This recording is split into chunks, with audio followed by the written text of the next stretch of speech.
Hello, I'm Jeff White. I'm an author and investigative journalist. This is a series of videos about how to write a book, or at least how I go about writing a book. I'm going to be talking in this video about the first gear of writing. I talked in an earlier video about the gears of writing a book: research, writing, fact-checking, and then marketing. Going to be starting off obviously in first gear, as most people do.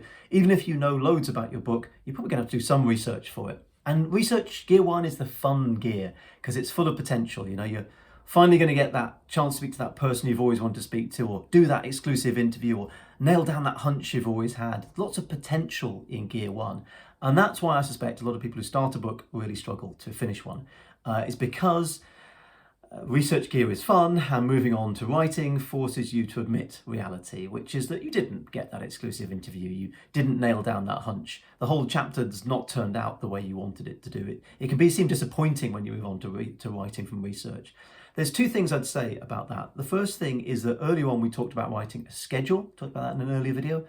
Part of that schedule is working out how long the whole book's going to take. Part of it's working out how much each chapter is going to take, but within that is how much time you've got for research. When that time runs out, you move on to writing. That is the deal you've made with yourself, that you're not going to just keep researching, you are going to move through that schedule. So at a certain stage, you are going to have to leave the research behind, and it's always traumatic. You always think you could have got that one other thing.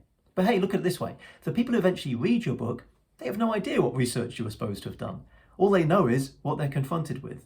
So that's possibly a way you can reconcile yourself to the fact you've got a limited time for research and then you have to move on to writing. But for the moment, let's swim in that gear. Let's get excited about research. And also let's look at how Scrivener, the computer program I talked about earlier, can be used to help with research. That's in the next video. If you like this one, feel free to like, share, comment. I don't really give a damn. If somebody finds this helpful, I'm a happy bunny. See you in the next video.